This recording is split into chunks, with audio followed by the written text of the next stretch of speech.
Muy buenos días con todos y todas. Bienvenidos a una nueva sesión de la consulta académica del curso de Historia para este ciclo 2.1. Ya veo que alguien se ha conectado. Heidi, buenos días, ¿qué tal? ¿Tienes alguna pregunta? Puedes hacer las preguntas con respecto al desarrollo del curso. Buenos días, profesor. Sí, tengo una duda, pero es de la semana 6, es de una No hay ningún cultura. problema. No hay ningún problema. Es de la cultura chincha porque yo había visto un video de otro profesor, ¿no? De también que hace consultas académicas, que había dicho que su principal actividad era la agricultura. ¿Chincha? No, es el comercio. Sí, por ejemplo, ¿Este él dijo profesor es de eso. la pre? ¿De la pre? Sí. Él ¿Quién es? dijo, ¿Quién es? a ver, déjame fijarme.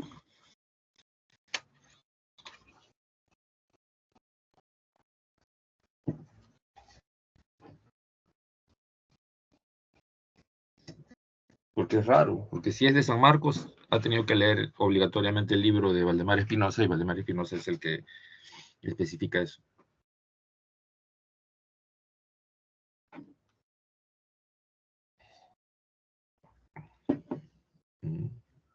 La cultura chincha, su especialidad y su fortaleza económica es ser un centro de comercio, ¿no? Intermediario, un centro de articulación de una gran red de comercio. Incluso se dice pues, que es un comercio de intermediación entre productos que vienen de la selva, de la sierra y el norte, y se distribuyen a partir de esa red, siendo las ciudades de Chincha grandes ciudades almacén que se dedican a este proceso de intermediación, ¿no? O sea, los productos de Puno llegan a Chincha y de Chincha se distribuyen hacia la costa norte, los productos de la sierra llegan a Chincha, de la selva llegan a Chincha y de ahí se distribuyen hacia el norte o hacia la costa en general, ¿no? Eso es lo que está establecido por la investigación histórica. El profe es el profesor Inostroza. Bueno, está mal, no es sanmarquino, me imagino. Sí, porque Ah, los sanmarquinos todos hemos estudiado con con sí, los libros de porque Valdemar Espinosa. Sí. porque, bueno, en el mismo boletario de la PRE dice que ellos son, ¿no? Navegantes, comerciantes navegantes. Y pues él mencionó que su actividad principal era la agricultura, porque había un porcentaje, era 11,000 personas que iban a lo que es comercio, a esto de navegar para buscar el mullo, ¿no? En Ecuador. Ujú, Y dijo ujú. que un porcentaje también se dedicaba a la agricultura y ganadería, si no me equivoco. Entonces, por No, eso dijo que... la base de su economía es el comercio. Se especializan en comercio y navegación. Y ellos acopian gran cantidad de productos de todo tipo, agrícolas, ganaderos, de todo tipo, los acopian y se dedican a la intermediación. Ah, ya, profesor. Sí, porque estaba dudando, porque me imagino que de repente me vino una pregunta de cuál es su actividad principal de la cultura chincha, y también agricultura y también el comercio. Sí. Pero Ya, no. profe. La principal actividad es eh, es el comercio sin lugar a dudas. E incluso la actividad agrícola es muy secundaria, la ganadera, la pesca son muy secundarias porque ellos se especializan en eso justamente, en el comercio, ¿ya? Y sus ciudades son como grandes depósitos, almacenes de recursos acopiados de distintas zonas de Perú que se intercambian, ¿no? Y Chincha es el centro de intermediación. ¿Está claro? Sí, profe, muchas gracias. Otra pregunta que tengas, pregunta todo lo que quieras, ¿eh? No, esa era la única, porque como Ya, estaba gracias. dudando, había libros también que decían lo mismo, que su principal actividad era la agricultura. Está Pero de mal, pero repente, sí. no han leído los estudios de Valdemar Espinosa. Incluso hay en Chincha eh, estas piezas de bronce, de cobre, de bronce, acumuladas, que según la teoría de Valdemar Espinosa, ya estaban en Chincha a punto de dar el salto a la economía monetaria, sin necesidad de entrar a la edad de hierro, ¿no? Lo que pasa es que hay una serie, para que sea comercio tiene que haber productos de cambio, ¿no? O sea, productos que todos necesiten y que se produzcan en pocos lugares, o que se extraigan en pocos lugares, como la sal, el cobre, el estaño, el muyu, que tú mencionaste, el charqui, la coca. Son productos esenciales para su consumo, para su industria, pero también para su religión, para su cultura. Entonces, y estos son los productos que se convierten en el valor de cambio. O sea, una cantidad de muyu equivale a tantas cantidades de papa, maíz, ¿sí? Así es como se propone. ¿Eso es de dónde? La actividad predominante la tenían los comerciantes o comerciantes, no sé qué sea qué. Voy a ampliarlo mejor. O mercaderes, dice. A ver, comerciantes o Comerciantes o mercaderes. mercaderes. Sí es lo mismo, comerciantes y mercaderes son sinónimos. Ay, ¿qué libro es ese? Siempre Ah, que es digo de un libro, profesor también, de historia. libro, Pero no pero se lo ¿cómo se llama? Samaniego. No, esos libros misios. Lamentablemente esa gente no son historiadores, no han estudiado historia como carrera. Entonces son profesores y inventan pues a veces, o leen mal. Pero en población predominaban los agricultores y pescadores. Es contradictorio, pero ¿no? Más o menos la redacción es muy mala, ¿no? Aquí debería decir la actividad principal era el comercio, ¿ya? Comercio de intermediación regional y nacional. Así, punto. La población se dedicaba también a otras actividades, obviamente para el mercado local, ¿no? Pero los estudios dicen que la mayoría de la población de Chincha se dedica al comercio, o sea, las ciudades chinchanas son mercados activos. Y el entorno de la zona del Valle de Chincha produce agricultura, pesca, ganadería, eso es obvio, ¿no? Pero eso no significa que... eh, es como decir, Estados Unidos es un país industrial, pero no todos los norteamericanos son obreros, ¿no? El Perú es un país minero, pero no todos los peruanos son mineros. ¿Me entiendes? O sea, mucha población de Chincha se dedica a la agricultura y a la pesca, a la ganadería también, a la artesanía, claro que sí. Pero su actividad principal, la que le genera el poderío, las altas rentas, es sin lugar a dudas el comercio, ¿no? Así es el problema. No redactan bien esos libros, son muy malos, ¿no? Tengan cuidado. Mejor están las separatas. ¿Te has dado cuenta? Y Sí, además si vas a sí, postular a porque San en te Marcos, dice otra cosa. si además si vas a postular a San Marcos, la guía debe ser la separata, no esos libros. Esos libros generan confusión. ¿Ya? Bien, a ver, se ha conectado también Charik Melanie. ¿Tienes alguna pregunta? A ver, Heidi, si tienes más preguntas, no hay problema, para eso estamos, ¿no? A ver, fíjate bien, tómate tu tiempo para que veas si hay más preguntas.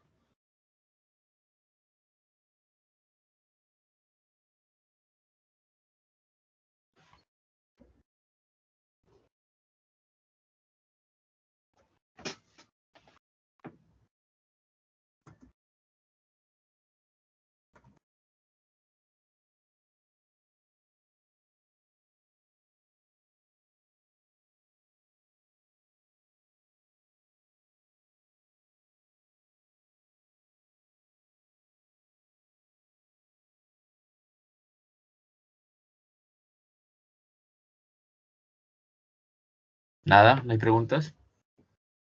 Ya sé.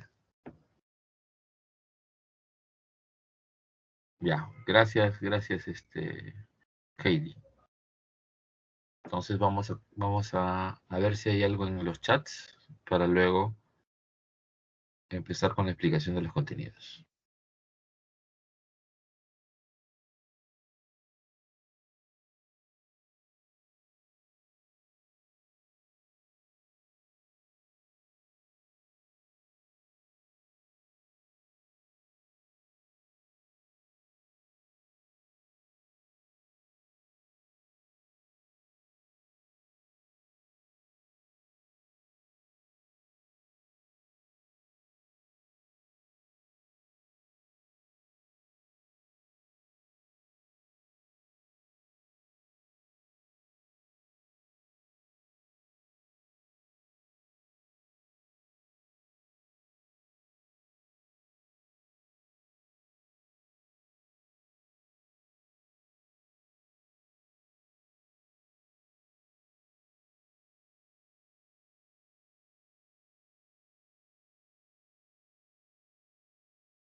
Bien, continuamos.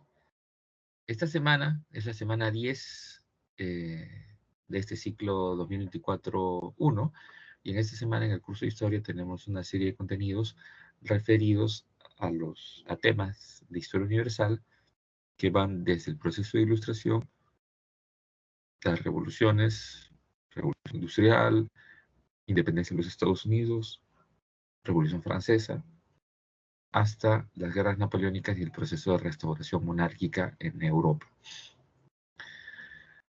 Estamos hablando de siglo XVIII y parte del siglo XIX, ¿no? Y es el fin de la Edad Moderna y el inicio de la Edad Contemporánea. Bien, entonces empezaremos con una parte conceptual para ubicarnos. Cuando hablamos del siglo XVIII estamos hablando del siglo de las luces. Ya los fundamentos de esta nueva etapa, luces, ilustración, progreso, pueden ser evidentes en muchas manifestaciones artísticas, la música clásica de esa época, el estilo neoclásico, la arquitectura, la literatura y obviamente la ilustración, ¿no? Pero también en la economía, en la industria, la mecanización, la ciencia. Hay todo un espíritu que como Emmanuel Kant comienza a plantear, para él la ilustración es esa mayoría de edad del hombre, ¿no? Y da esta frase, separe aude, que significa atrévete a andar por ti mismo o hazlo por ti mismo, ¿ya? Este es un gran aporte, un gran salto en términos de visión, mientras que la Edad Media es sometida a las grandes fuerzas de carácter religioso. La Edad Moderna no tiene una connotación, salvo la idea del individuo, del hombre, la competencia. La ilustración promueve esto, ¿no? Ya, se acabó. Y este término es entendido por muchos filósofos, políticos, intelectuales del siglo XVIII como esta necesidad de reformas, progreso, modernización, industrialización, y para aquellos países sometidos a modelos o regímenes coloniales, significará también independencia, emancipación. Separe aude, si lo traducimos directamente, podría traducirse como emancipación, que es un término que se hizo muy popular entre el siglo XVIII y el siglo XIX, y es el término que, por ejemplo, se usó más comúnmente para referirse a la independencia, ¿no? Emanciparse, es decir, liberarse de un amo, ¿ya? Liberarse de un amo, liberarse del sometimiento. Entonces, esto Kant lo escribe, él era profesor en Königsberg, en una zona que se llamaba Prusia Oriental, que ahora es parte de la Federación Rusa. Ahora esa ciudad se llama Kaliningrado. Y Kant está recibiendo las noticias, que ya hay prensa en esa época en Europa, de la independencia de Estados Unidos, de la revolución de Tupac Amaru, ya del debate ilustrado en muchos países y de las reformas políticas, la modernización y obviamente del proceso de industrialización. En Gran Bretaña, este filósofo y teólogo escocés Adam Smith escribe varios libros y plantea una teoría muy fuerte que está en su libro La riqueza de las naciones. Para él el principal recurso es el recurso humano, ¿no? Él compara, eh, mientras que España, su riqueza se centra en el control de las grandes minas. Francia, su riqueza se centra en la gran producción agroindustrial, las grandes zonas agrícolas, ¿ya? Eh, la riqueza en Gran Bretaña se centra en los individuos, en el potencial humano.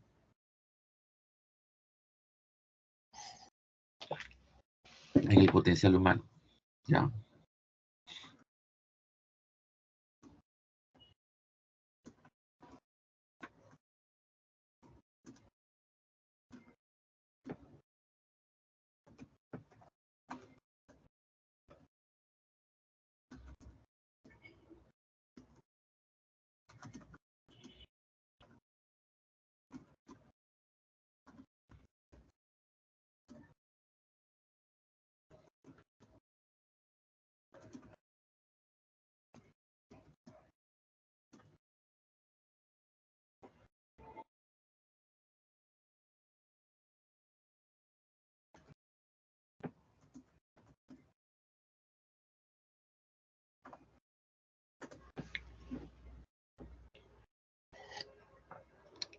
Entonces, lo que plantea Adam Smith es la principal riqueza de Gran Bretaña es el recurso humano, que es un recurso humano que tiene educación, que produce ciencia, tecnología e industria. Ahora, el otro gran fundamento es la enciclopedia. Un grupo de intelectuales franceses, liderados por Denis Diderot y Jean d'Alembert, crean este texto que se convierte en la primera publicación en serie sostenida en los principios de libertad de expresión, libertad religiosa, y bajo estos ideales de difundir la ciencia, difundir los avances científicos que se han ido desarrollando desde el Renacimiento, ¿ya? Toda esa ciencia que está manifestándose de manera concreta en cosas como la industria, la revolución industrial, los procesos de maquinización de la economía en Gran Bretaña, en Escocia, en Inglaterra, en Gales, ¿ya? Y esa enciclopedia va a influenciar dentro de esto, que dentro de un rato veremos el despotismo ilustrado, a que los gobiernos europeos apoyen esta investigación, el desarrollo, la educación. Por eso el siglo XVIII es considerado un siglo de reformas hacia la modernización. Pero reformas que se hacen desde arriba para evitar los desbordes populares y la violencia que pueden generar los cambios. Porque en el siglo XVII las guerras de religión dieron lugar a una serie de revoluciones políticas, sociales, económicas y culturales en Gran Bretaña, que terminaron con el triunfo de los sectores denominados liberales, y a su vez estos sectores denominados liberales son los que promueven estas nuevas políticas en educación, ciencia, tecnología, y obviamente son los que promueven el desarrollo industrial.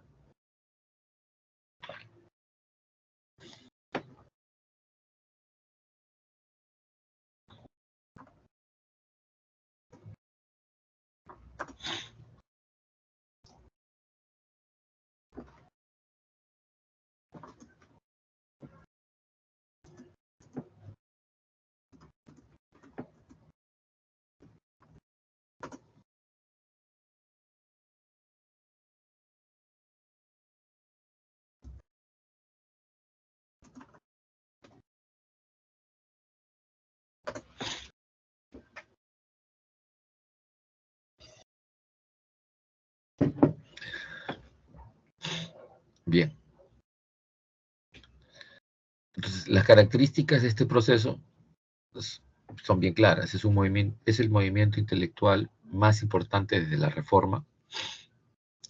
Sus raíces están ubicadas en el humanismo y sus antecedentes en el racionalismo filosófico y científico del siglo XVII, como Descartes, Pascal, Leibniz, Spinoza, y en el auge de las ciencias de la naturaleza, también del siglo XVII, autores como Copérnico, Kepler, Galileo, Newton, ¿ya? La razón comenzó a ser considerada la facultad que guía al hombre en sus relaciones. El hombre se relaciona con Dios, la naturaleza o con los otros hombres. En sociedad se relaciona por la razón y no se somete a estas fuerzas externas. Por tanto, se rechazan las tradiciones apoyadas en estos principios de autoridad, reyes, iglesia, jerarquías, estamentos, y en un dilatado pasado, es decir, en las tradiciones. ¿Ya? Las tradiciones son las que mantienen la existencia de reyes, monarcas y privilegios. Pero esas tradiciones, no porque existan, son racionales, tienen que ser estudiadas, y si no son racionales, tienen que ser modificadas, reformadas, modernizadas. Ahora, como movimiento también expresa su voluntad de propagar conocimientos útiles ¿no? que hasta entonces habían hecho imposible el logro de la felicidad. O sea, las grandes teorías científicas aplicadas a la tecnología y a la industria para el bienestar de la población. Esa es una idea muy fuerte de los políticos del siglo XVIII y de los reyes, que son llamados déspotas ilustrados, ¿no? Los reyes ilustrados, los reyes que promueven la ilustración, se les va a decir déspotas ilustrados. Ahora, mostraban estos intelectuales su fe en el progreso y en la capacidad transformadora de la razón. ¿Ya? Por eso, repito, este siglo XVIII se le llama el siglo de las luces, el siglo de las reformas o modernizaciones, y en algunos casos de las revoluciones. Acá hay un cuadro más o menos para que ubiquemos estos grandes pensadores del siglo de las luces, ¿no? De acuerdo a este cuadro, este movimiento empezaría con el triunfo de los liberales en la Revolución Gloriosa de 1688 en Inglaterra, y luego este movimiento va a ser nutrido por estas ideas de estos principales intelectuales, ¿no? Montesquieu, Voltaire, Benjamin Franklin, Jean-Jacques Rousseau, Denis Diderot, Jean d'Alembert, Adam Smith, Emmanuel Kant, Thomas Jefferson, y teniendo como hitos esenciales, ¿sí?, la primera edición, la aparición de la enciclopedia, la Declaración de Independencia de los Estados Unidos, que es el primer documento que se basa en los ideales de la Ilustración, y la Revolución Francesa, ¿no? El estallido de la Revolución Francesa, que empieza, ¿no?, con esta idea de tabla rasa, o sea, de empezar todo de nuevo. Entonces, acá, ¿no?, algunas características similares. Antecedentes, ¿no? John Locke es el gran precursor de este movimiento, es el que sistematiza las ideas del movimiento liberal en Inglaterra, que triunfa en la Revolución Gloriosa, y estas ideas se convierten en políticas de Estado.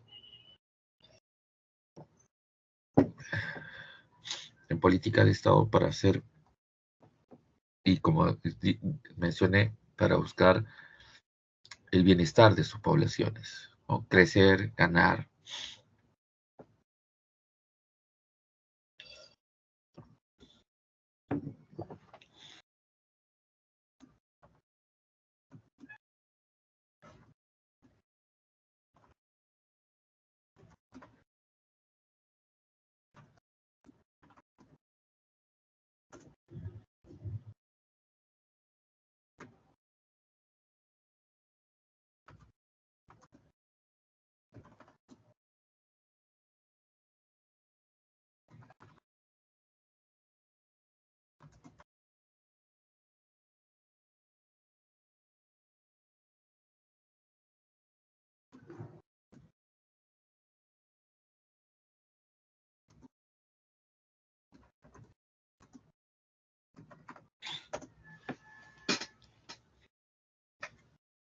Aquí hay un cuadro bien bonito de Le Monnier, que es un pintor del siglo XVIII, y se ve en una reunión, ¿ya? Se hacían reuniones para leer los libros y explicar lo que los autores deciden. En este caso, es un libro de Voltaire.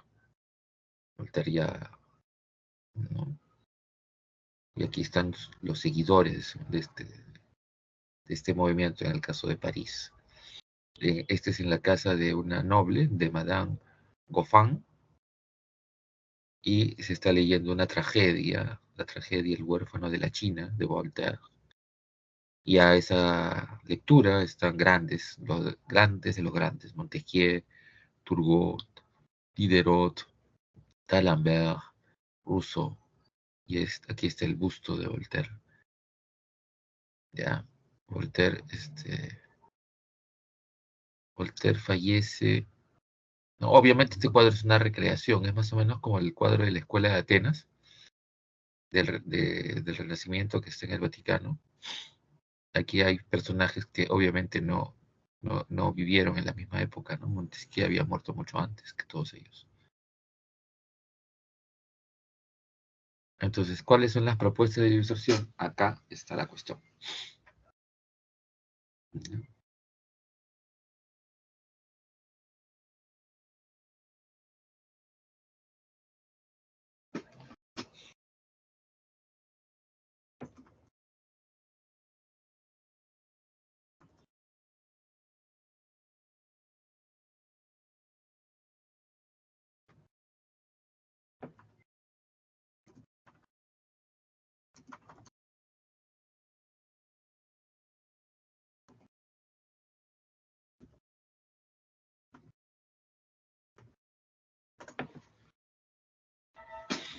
Bien. ¿Cuáles son las propuestas de estos liberales? La división de poderes, que aparece sostenida en el libro, por ejemplo, El espíritu de las leyes de Montesquieu. Se oponen a los privilegios de la nobleza y el clero. Plantean la idea de la igualdad total, sin restricciones, igualdad de derechos, igualdad de deberes, ¿ya? O sea que también los nobles y los curas pagan impuestos. La idea de un Estado laico que se separe de la Iglesia y que se sostenga en la razón y el progreso y no en la teología. Libre cambio, es decir, por políticas de puertos abiertos, libertad de movimiento económico, libertad de inversiones, libertad de mercado. Tolerancia religiosa, ¿ya? Eso está bien claro. O sea, no puede haber inquisición, no puede haber represión religiosa. A nivel específico, ¿no? ¿De qué características encontramos? Ahí están. A nivel filosófico, primacía de la razón, libre pensamiento y crítica aguda al orden de las cosas imperante. O sea, por ejemplo, los beneficios y privilegios estamentales. Utilitarismo del conocimiento y optimismo, y el optimismo, que es la fe en el progreso, la fe en el futuro, ¿no? Están convencidos de que estas reformas traerán bienestar a la humanidad.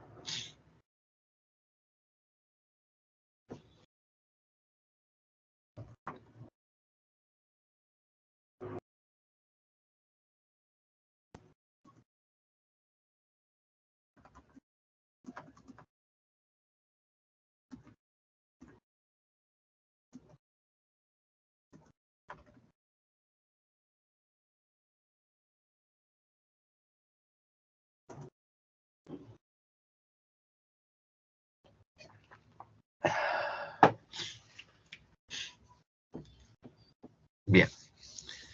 A nivel político, la división de los poderes del Estado, que es una nueva forma de organización con una primera propuesta de monarquía constitucional que va a ser difundida y debatida en muchas partes de Europa, o ya un gobierno republicano, es decir, que no exista monarquía y que no haya elección de los gobernantes.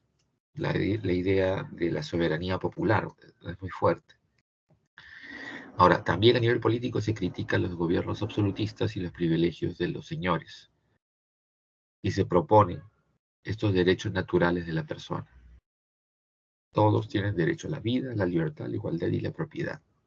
Por tanto, con esas ideas se cuestionan las diferencias de los estamentos, se cuestionan los privilegios de la nobleza y el clero, se cuestiona la servidumbre, se cuestiona la esclavitud, se cuestiona la pena de muerte. Todo eso se cuestiona con estas ideas. A nivel económico se propone el libre cambio, que criticaba la política económica proteccionista propia del mercantilismo, la abolición de los gremios y sus privilegios, y que los impuestos sean pagados por todos, sin privilegios, porque los nobles y los curas no pagaban impuestos, y los nobles y los curas tenían un montón de empresas, un montón de fábricas, colegios que no pagan impuestos. Ahora, a nivel económico hay un debate de las nuevas tendencias o escuelas económicas, la fisiocracia de Quesnay, que se desarrolla mucho en Francia, y que permite un gran crecimiento de Francia a nivel económico porque producen lo que consumen. Es decir, ellos tienen una gran agroindustria, los franceses, y no compran alimentos a otros países. Esto es bueno siempre y cuando, ¿no?, la variable clima sea favorable.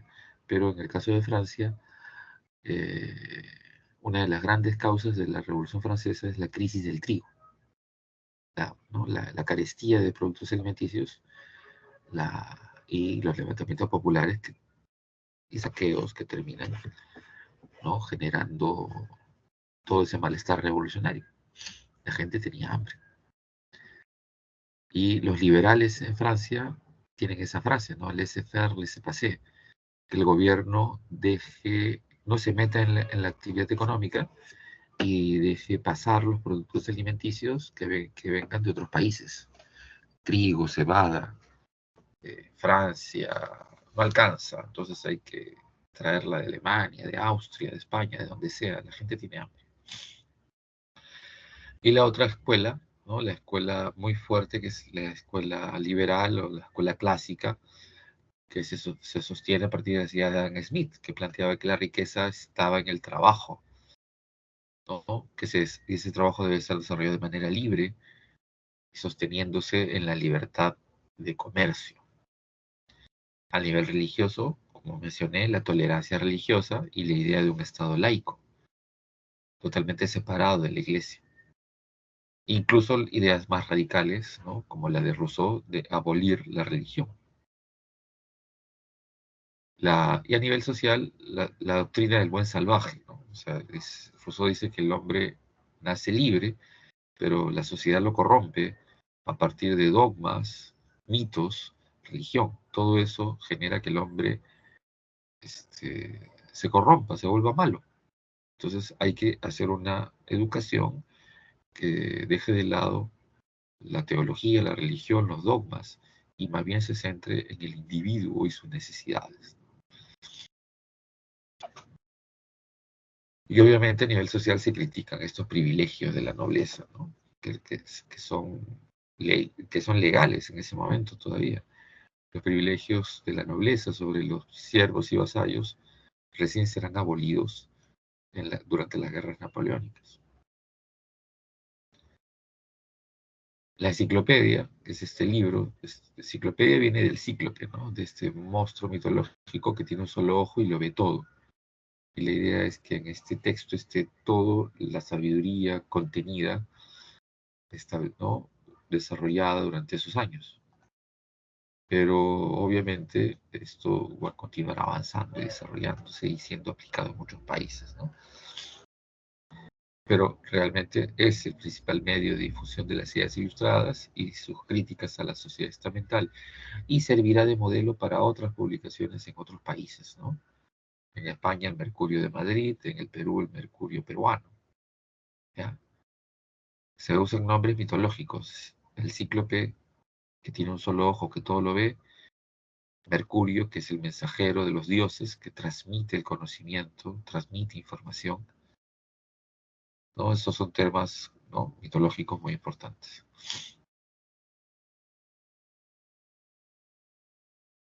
Diccionario razonado de las ciencias, artes y los oficios, así se llamaba, ¿no? La enciclopedia, o enciclopedia, y ahí viene el nombre, ¿no? Diccionario razonado de la ciencia, las artes y los oficios. Ahora, para que estas ideas de reforma, modernización, se conviertan en políticas públicas para el beneficio de los países, eh, se aplica una forma, ¿sí? Una metodología para llevarlas a cabo, ¿no? Y esta es el despotismo ilustrado, ¿ya? Surgió en Europa en la segunda mitad del siglo XVIII y siendo una especie de intento de conciliar el absolutismo con algunas de las ideas de progreso de la Ilustración. Fue un proyecto, por tanto, modernizador, vertical y autoritario. ¿Por qué? Porque se considera que el pueblo simbólicamente es hijo del monarca y el monarca debe velar por el bienestar, ¿no? de su pueblo, pero sin que participe. Por eso hay esta frase que se le atribuye al rey de Prusia, Federico II, todo para el pueblo, pero sin el pueblo. ¿Ya? Y en este cuadro, Federico II está en una cena y aparece Voltaire, ¿no? El gran ilustrado. Algunas características propias del despotismo ilustrado es eso, ¿no? Se promueve el progreso social bajo el control de la monarquía. Se van a implementar muchas reformas y si el pueblo genera demandas o protestas, se le reprime. Por eso se dice que son reformas autoritarias o despóticas, despotismo ilustrado, y obviamente son reformas desde arriba, ¿no? A nivel político se reorganiza la burocracia, ya no se venderán los cargos públicos, habrá concursos, ¿no? Profesionalización de la burocracia. A nivel económico se va a aplicar el libre comercio de manera gradual, El primer país que da una ley de apertura total del comercio era España, en 1776. Es una ley que abre los puertos. Y a nivel social se va a abolir la servidumbre, por ejemplo. Y a nivel religioso, la tolerancia religiosa y el regalismo. Si se acuerdan, vimos eso en clases anteriores. El regalismo es que la máxima ley, la máxima autoridad en cada país es la del rey. ¿Ya? Y eso ya se había establecido, por ejemplo, o sea, si se acuerdan de las bulas alejandrinas, se había establecido en países como España y Portugal. Y luego ya eso, con la reforma protestante, los monarcas de los países protestantes se convierten en la suprema autoridad sobre sus iglesias. ¿Ya? Entonces, por eso va a haber choques con la iglesia en muchos países. En el caso del Imperio Español, los jesuitas se van a rebelar contra las reformas, contra los intentos modernizadores, la educación, las leyes sociales, el cobro de impuestos, la reorganización de la administración, de la burocracia, cosas que van a ser rechazadas por los jesuitas, ¿no? Y va a haber revueltas, que ya veremos, no sé si en esta clase o la próxima, sí, la próxima creo que es, sobre la expulsión de los jesuitas. ¿Cuáles son estos reyes o déspotas ilustrados? Ahí están algunos de ellos, los más representativos, ¿no? No podemos poner a todos porque si no, ahí faltaría el rey de Portugal, el rey de Suecia, que también practicaron estas políticas, ¿no? Estas reformas en sus países.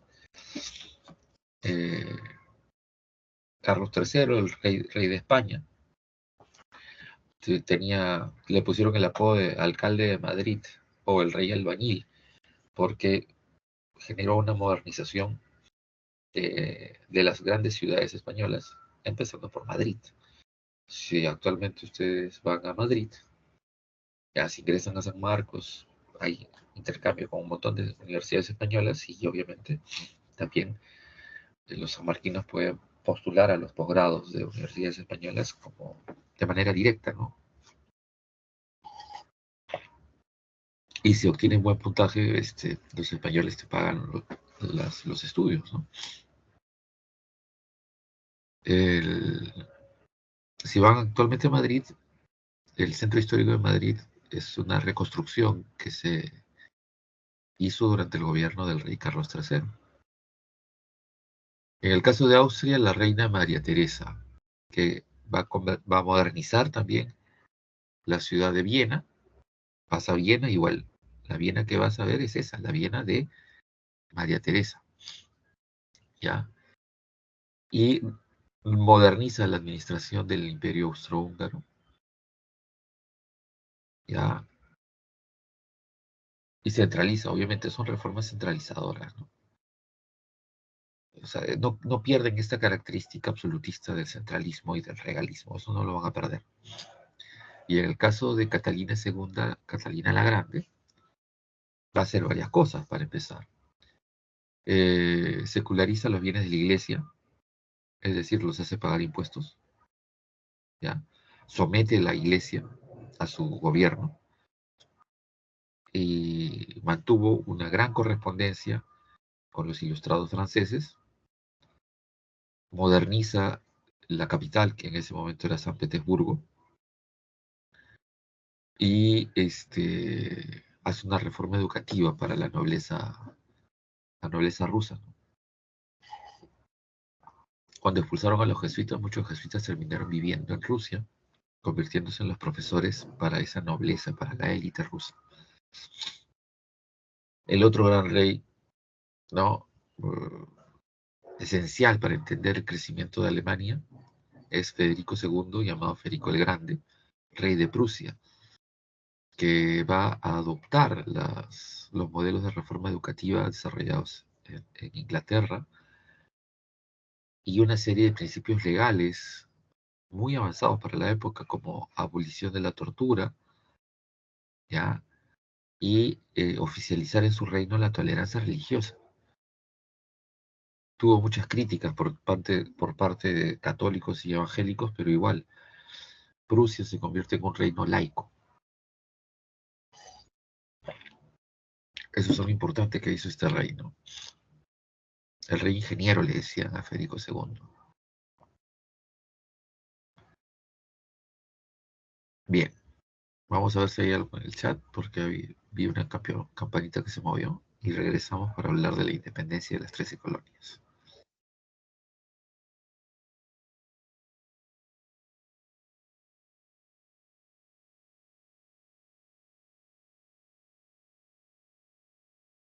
Wilson, ¿tienes alguna pregunta?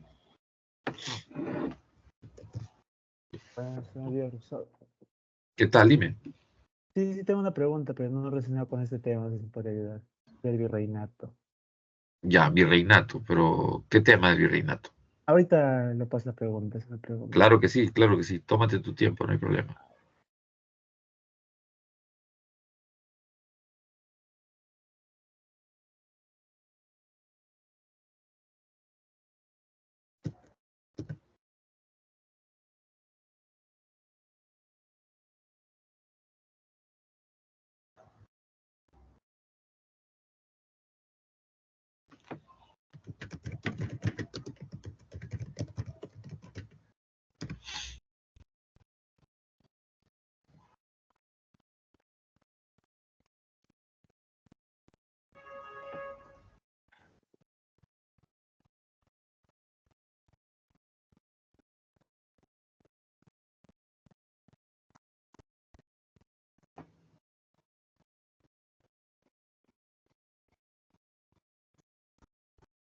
Te lo paso al chat, ya, profesor.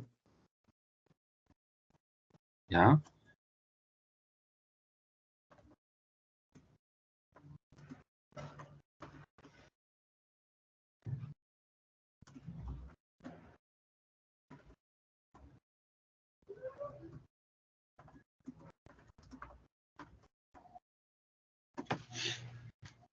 A ver, vamos a ver el chat si lo has puesto.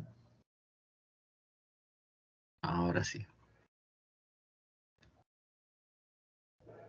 Ya, esa es una pregunta que corresponde a la semana que viene todavía. Luego de la derrota de la Gran Rebelión, los curacas de sangre que apoyaron a Condorcanqui perdieron sus títulos. Fueron reemplazados por curacas intrusos, criollos, peninsulares y mestizos que desconocían la reciprocidad y distribución andinas.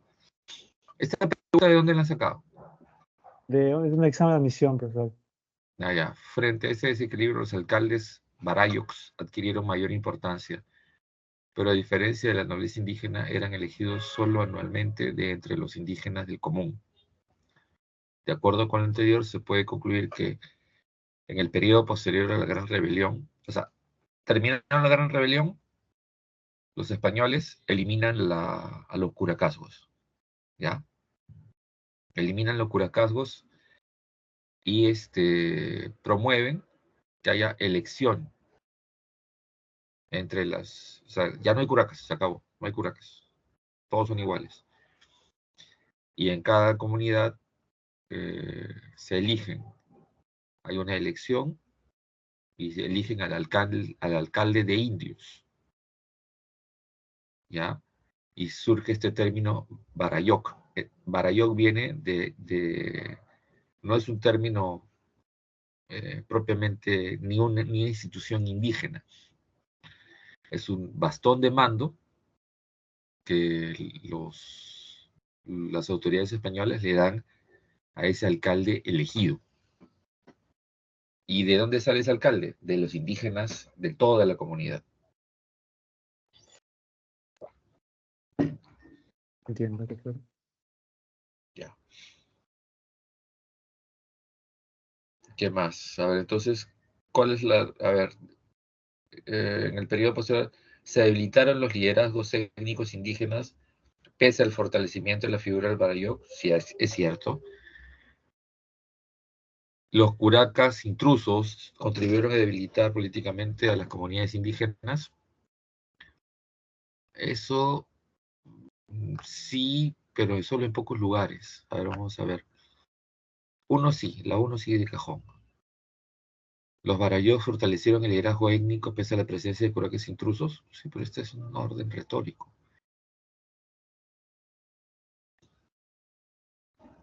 ¿Y cuál es la respuesta acá? Porque esta pregunta está mal. Las respuestas están mal, mal redactadas.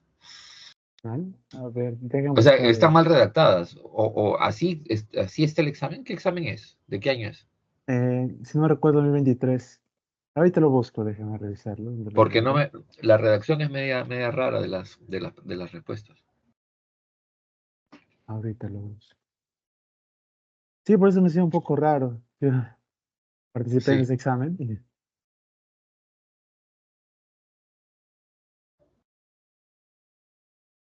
De acuerdo a lo anterior, se puede concluir que en el periodo posterior a la Gran Rebelión se debilitaron los liderazgos étnicos indígenas, pese al fortalecimiento de la figura del Barayó. Sí. ¿Los curacas intrusos contribuyeron a debilitar políticamente las comunidades indígenas? Sí. Ya. 4. ¿Los Barayó fortalecieron el liderazgo étnico? No. Los Barayó buscaron reemplazar a los curacas de sangre sin lograr compensar su prestigio y poder. Sí. Acá sería 1, 2 y 4. Me parece. Uno, dos, tres y cuatro. No, 1, 2 y 4. A la A. Sí, me parece. Porque acá es la única que no corresponde al texto, es eso. ¿Ya? Ahorita lo voy a Acá, buscar en el examen oficial. Por acá tengo que tenerlo. A ver si es así. Lo han redactado mal. Es que estaba viendo un solucionario y no entendía bien el por qué es de esa respuesta. claro, los Barayok son los alcaldes de indios, que son elegidos, ¿ya? Después de la abolición o eliminación de la nobleza indígena, que es una de las grandes consecuencias de la rebelión de Tupac Amaru, es eliminación de la nobleza indígena. Sean incas, sean curacas, sea lo que sea, se elimina. ¿Ya?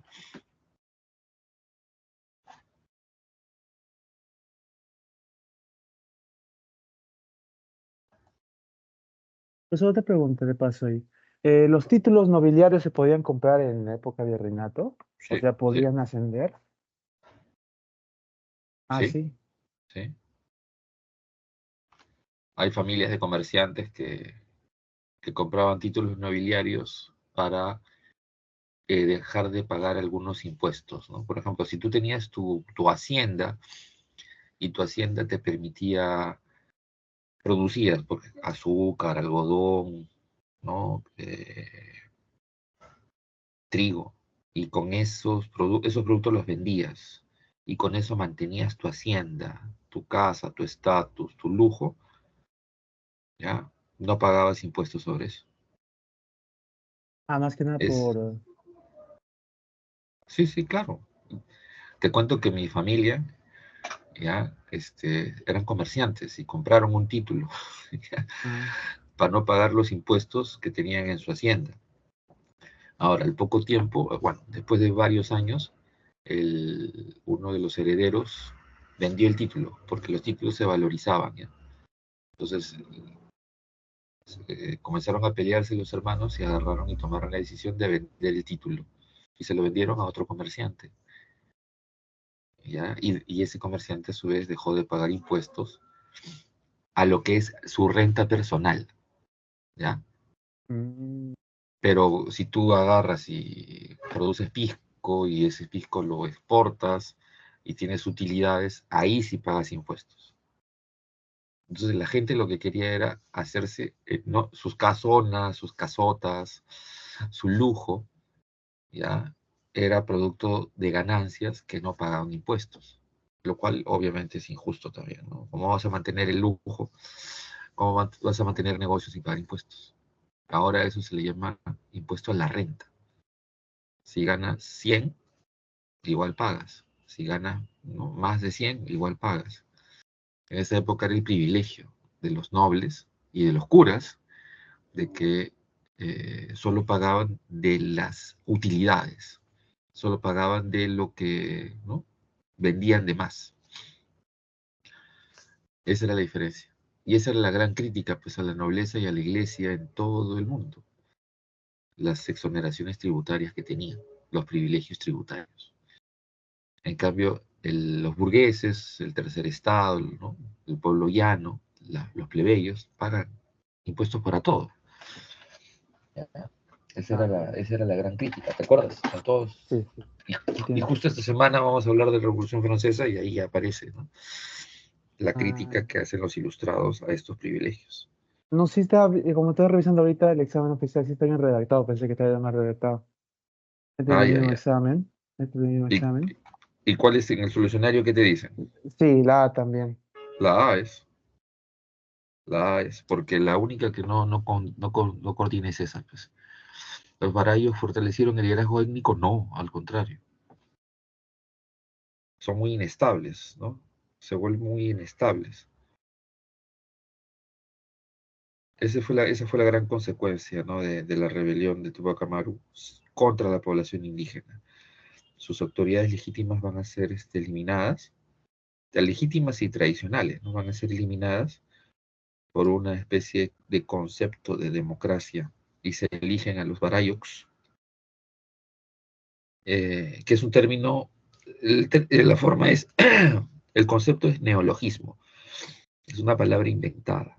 La vara o bastón de mando es una tradición española o europea en general, ¿no? ¿No has visto los militares, los generales que andan con su bastón de mando?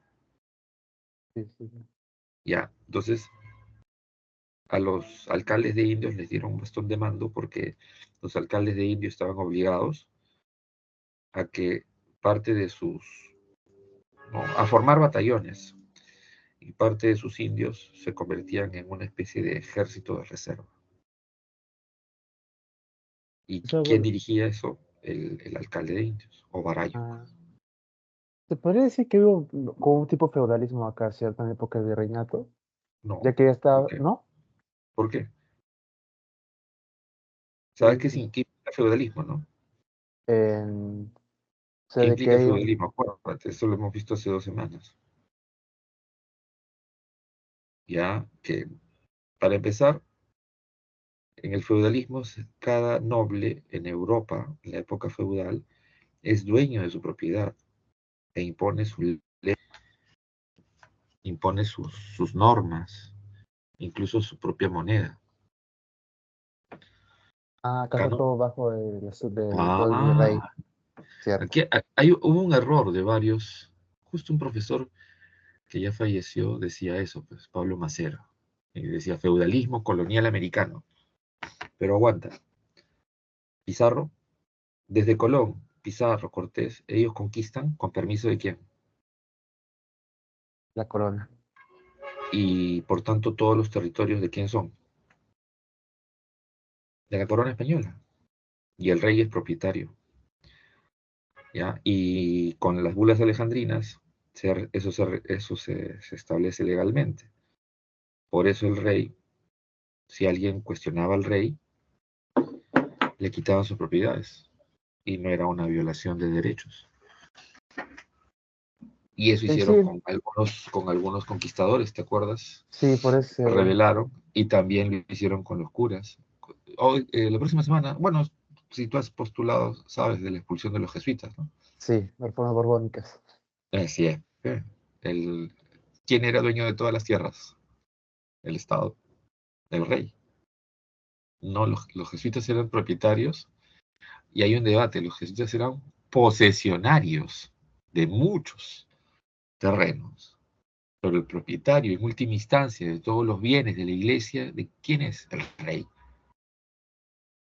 ¿Ya? Mm, Por eso los votos Entonces, acá en esta pregunta que dice sobre que fueron considerados vasallos, sería incorrecto.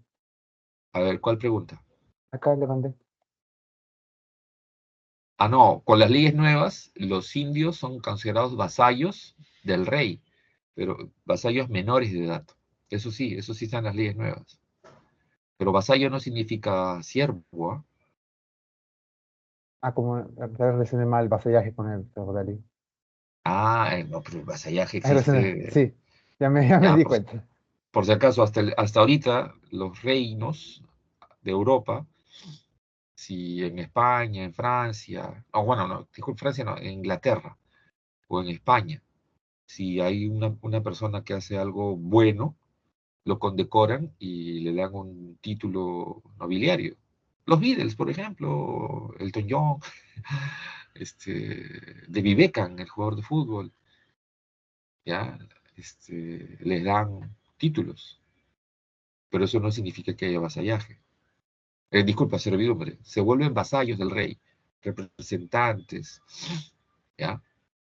Pero no siervos y no feudalismo.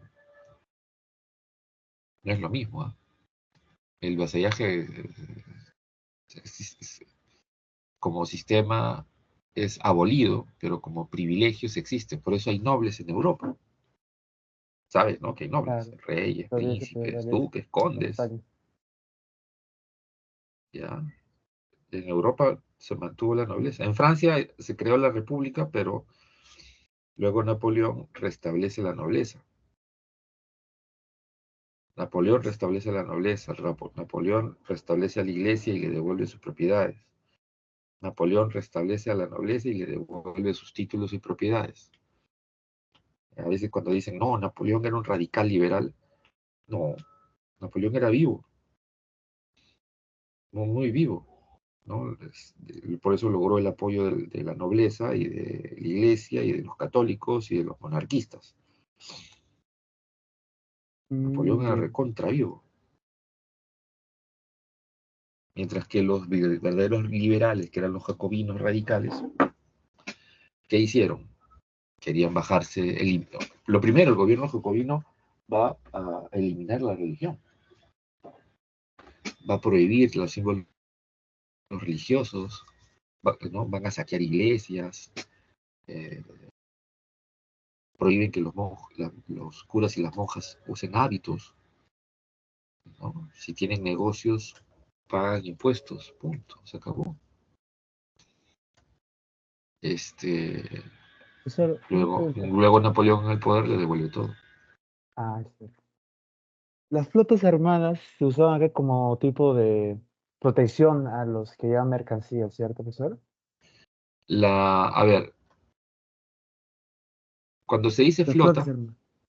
cuando se dice la armada es el término que se usa para la flota de guerra, en serio, así, armada es igual flota de guerra. O sea, cuando decimos la armada, son barcos de guerra, ¿ya? Y cuando decimos la flota que viene desde Sevilla o Sanlúcar o Cádiz, es barcos de comercio protegidos por barcos de guerra. ¿Qué barcos de guerra? Siglo XVI, siglo XVII se llaman galeones. Ya, galeones, en el siglo XVII aparecen los galeones pesados, ya, eh, y las fragatas pesadas. ¿Cuál es la diferencia? Tamaño y cantidad de cañones. Y en el siglo XVIII ya aparece un barco más grande todavía que es el navío de línea. Los navíos de línea el más chiquito tiene, ¿no? Tiene 75 cañones. Habían hasta de 150 cañones, que eran unos barcos enormes. ¿Ya? Si has visto Piratas del Caribe,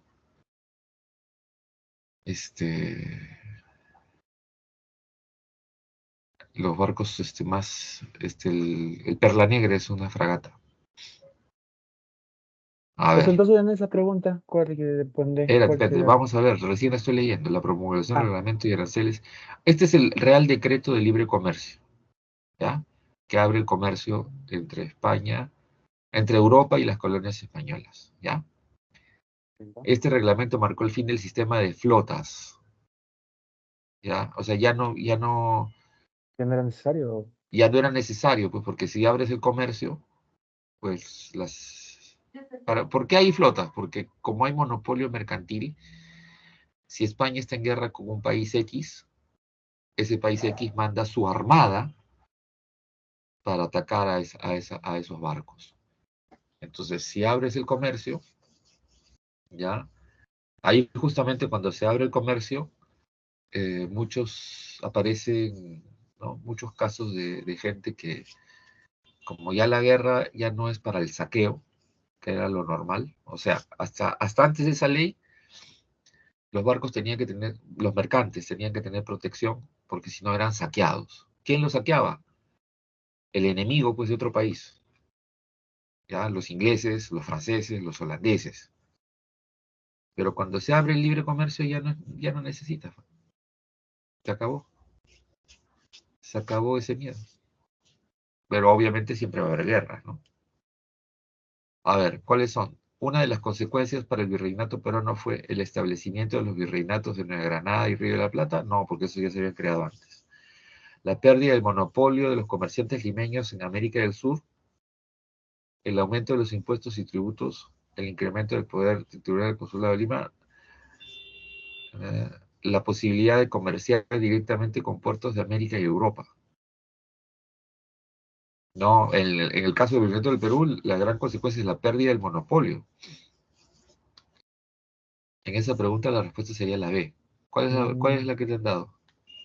Sí, digan la B. La B, pues. Ah, Porque ya, ya. los comerciantes de Lima controlaban el comercio en Sudamérica.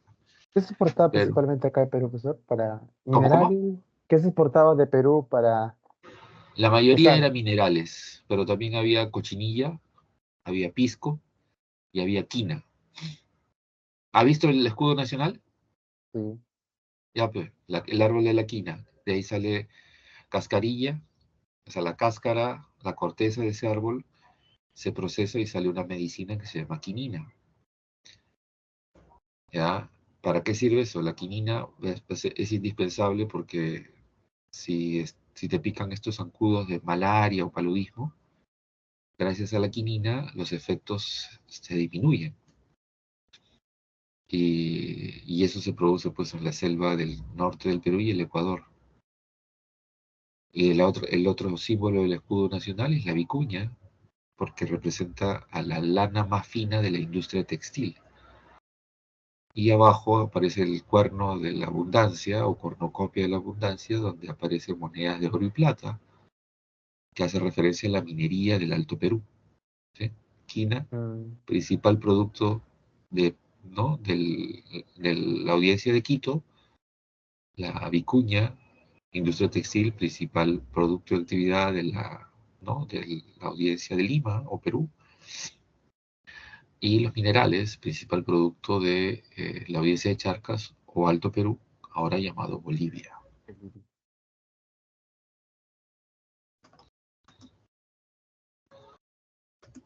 ¿Está claro?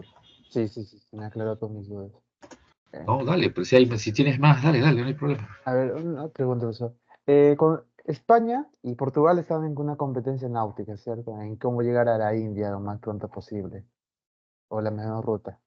Así es. España ahí. Portugal y No, no, Portugal, no, ¿no? no, no. España no es que sea una competencia. Cuando cae Constantinopla, todos los países europeos están obsesionados para llegar a Europa, y llegar de Europa a Asia, porque en esa época los países industrializados eran los de Asia, ¿ya? Sí. Textiles, papel, tinta, libros, pólvora, armaduras, porcelana, vajilla, instrumentos de precisión, herramientas, instrumentos de navegación, todo eso estaba en Asia. No tenían nada de eso en Europa. ¿Qué hacían los europeos? Buscar oro y plata para venderle a los asiáticos, chinos, japoneses, hindúes, ¿no? Ojo, a eso hay que sumarle las especias que sirven para la industria, ¿sí? Teñir telas, teñir distintos telas, cerámica, ¿qué más? Procesar embutidos. O sea, las especias de esa época no eran para condimento, ¿ah? Eran para el procesamiento de la carne, ¿no? Como embutido. Eran para hacer medicinas. Esas especias también eran para teñir o suavizar las telas, los textiles. Cuando decimos especias o condimentos, ahora pensamos solo en comida. Claro que sí, ahora. Pero en esa época no eran necesariamente para condimentar la comida, sino para condimentar y secar las carnes o preparados llamados embutidos. ¿Ya? Entonces, los países europeos quieren llegar al oriente. El primero que hace todo un proceso sistemático es Portugal. Y los portugueses lo mantienen de manera secreta. Los españoles más bien son los suertudos que le hacen caso a Colón. Cuando Colón regresa del primer viaje, el gobierno de Portugal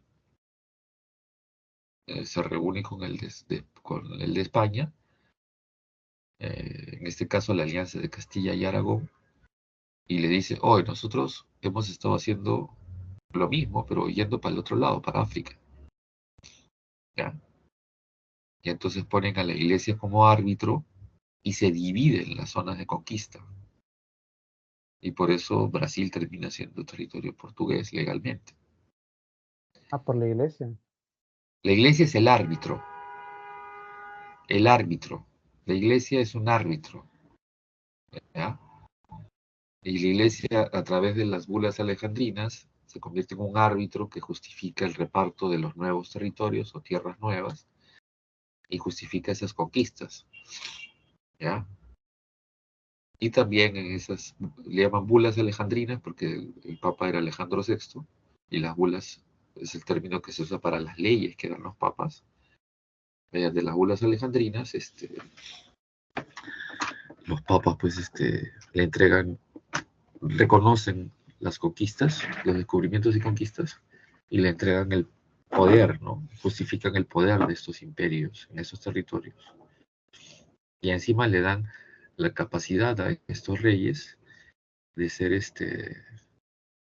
jefes de sus iglesias, ¿no? El regalismo. Mm.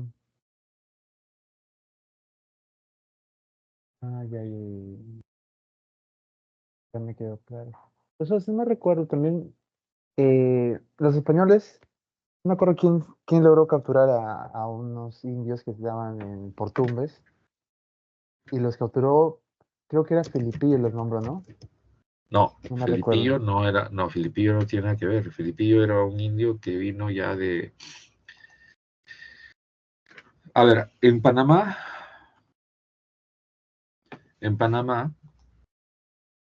por si acaso Pizarro fue encomendero y alcalde de Panamá, ¿ya? Ay, Y sí, otro rollo. en Panamá habían indígenas que hablaban quechua, ¿ya? En el caso de Filipillo, ¿ya? Este chico, según las fuentes, era del norte del Perú, ¿ya? Era del norte del Perú. Y terminó siendo, cuando los conquistadores españoles llegan acá, ya tienen traductores de quechua, ¿está Mm. claro? No queda claro, según las fuentes, no queda claro cuál va a ser de dónde, cómo lo conocen a Filipillo, ¿ya? No queda claro cómo. Algunos autores, algunas fuentes dicen que fue capturado o que se alía, se junta a la expedición de Pizarro eh, entre Tumbes y Piura. Y hay otros autores que dicen que este pata eh, ya, ¿no? Ya desde él, su familia, tenía contactos con esta gente que hablaba quechua que llegó a Panamá. Y estos lo buscan directamente cuando llegan a Panamá, a la zona de Tumbes. Entonces no queda claro si lo capturan o sencillamente él es pata de estos indios Ah, que ya, llegan ya. con Se Pizarro, une. ¿no? Sí, sí. Yo voy por la segunda. Yo voy por la segunda, que se une a las tropas de Pizarro porque él conoce, o sea, los indios que hablan quechua que vienen con Pizarro no son peruanos. Ya, estos indios que hablan quechua que vienen con Pizarro por las fuentes que yo he leído, parece que conocen a la familia de este pata, que es un comerciante, ¿ah? Este Filipillo es un comerciante, ¿ya? Mm, ¿Y por qué lo tiene necesitan a sentido. Filipillo? Porque estos patas que vienen con Pizarro, estos indígenas que hablan quechua, que no son peruanos, este, no quieren ir a la sierra por el soroche, Ah, pues, ¿ya? Ahora, Filipillo que está en toda esta toma Cajamarca. Filipillo se vuelve el traductor oficial de Almagro. Y Filipillo acompaña a Almagro a la expedición. ¿Te acuerdas que hay una guerra entre pizarristas y almagristas? La primera guerra civil. ya. Ya. Almagro, pues, se da cuenta de que la zona que le han dado es la zona, pues, de la Puna y los desiertos del sur. Chile, por Chile. Entonces, Almagro está molesto y toma el Cusco. Y no se lo quiere devolver a Pizarro ni a Luque. Entonces, ¿qué hace Pizarro? Se reúnen en Mala. Mala es una ciudad al sur de Lima y hay el Tratado de Mala o Acuerdo de Mala, por el cual Pizarro le va a dar 10.000 soldados indígenas al Almagro para conquistar Chile. Ya, el traductor y amigo de Almagro es Filipillo. Ya. Ah, aún sigue hasta ahí. Claro, pero no, aguanta. ¿Cuándo capturan Atahualpa? 32. Y la expedición desastrosa a Chile, 36. Son 4 años nomás, no es mucho. El No, treinta y pero dos yo, capturan al Inca, sí. ¿ya? 32 capturan al Inca el traductor de la expedición en Cajamarca, el Filipillo, que tiene más o menos 16 años, entre 15 y 16 años. Y él se había bautizado y tomó el nombre de Felipe, ¿no? Pero como era chiquitito, menudito, Filipillo, ¿no? Ahora, y desde Cajamarca hasta Cusco acompaña todas estas a las tropas de los conquistadores, ¿ya? Y luego él va con las tropas de Diego de Almagro al Cusco. Cuando, ¿te acuerdas, Mancoín, que sale del Cusco para tomar Lima y votar a los españoles? Es intenso. Ya, hay una maniobra de tenazas o de pinzas, donde los españoles con Pizarro y muchos indígenas resisten en Lima, y otro contingente militar al mando de Almagro toma el Cusco. Y en ese contingente está Felipillo, ¿ya? Y luego Felipillo acompaña a Almagro, se hace pata de Almagro, es el traductor, diríamos así, oficial de Almagro, y van hacia la conquista de Chile. Y él muere en Chile, ¿ya? Él Ah, muere en Chile, ¿ya? entiendo. Él es uno de los que pierde la vida en ese desastre, ¿no? Entiendo. Ahora, pero la cuestión es muy simple. No queda claro, ya, Almagro, después de las derrotas contra los indígenas chilenos, Almagro está molesto y considera que lo han traicionado. Y acusa a varios líderes indígenas, incluido a Filipillo, ¿ya? Incluido a Filipillo, ¿ya? Y los acusan de traición. En una guerra, pues, ¿no? Siempre hay sospechas de traidores. Y a Filipillo y a varios los acusan de traidores,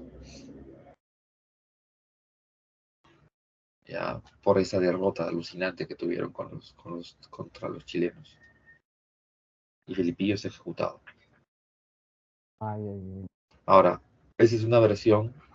La otra versión es que Filipillo muere cuando ya los Almagro y sus tropas son derrotadas, se retiran, huyen, ¿no? Escapan y es capturado y ejecutado por los indios chilenos.